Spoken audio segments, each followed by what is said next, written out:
Hello everyone, তোমরা সবাই কেমন আছো? আশা করছি সবাই ভালো আছো। তো চলে এসেছি আমাদের নবমীর শেষ দিনের শেষ ঘোরার সাথে। তো আজকের সন্ধ্যেটায় প্রথমে আমি আর মা বাবা বেরিয়েছিলাম, যেহেতু মা আর বাবার 2-3 দিন ধরে ঘুরে ঘুরে পাটা ব্যথা ছিল, তাই লোকালেই 2-3টে ঠাকুর দেখে নিয়েছিলাম, কিন্তু তার মধ্যেও মায়ের পায়ে ব্যথা হয়েছিল, সেটা তোমরা দেখতেই পাবে এবার। হাসছো কেন?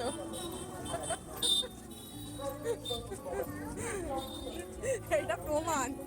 হাঁটতে হাঁটতে বসে হাঁটতে পারছো না বলে বসে পড়েছো। জগদ্ধাত্রী পুজোয় হাঁটতে হাঁটতে পাশে বেঞ্চ পেয়ে বসে গেছো। চশমা ছাড়া কে দেখতে যাচ্ছে? তোমরা দেখে তো বুঝতেই পারলে মা এখানে হাঁটতে হাঁটতে পায়েতে ব্যথা করছিল, সামনে বেঞ্চ পেয়ে বসে গেছে, সেটাতে আমি ভিডিও স্টার্ট করেছি বলে মায়ের হেসে হেসে গড়াগড়ি। মানে মা ওখানে বলছে তুই ভিডিও কেন করছিস, সেদিকে নিজেই বলছে নিজেই হাসছে। চল যাই হোক।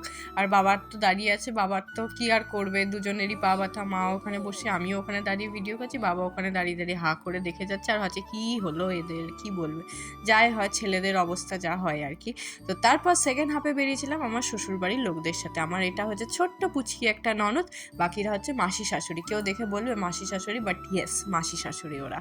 তো তাদের সাথে ঘুরলাম, কয়েকটা ঠাকুর দেখলাম, দেখে রাতে ফিরে চলে এলাম। এই ছিল শেষ গ্রুপের সাথে এই বছরের শেষ ঘোরা। কেমন লাগলো ভিডিওটা কমেন্টে জানিও। দেখা হবে পরের ভিডিও। টাটা।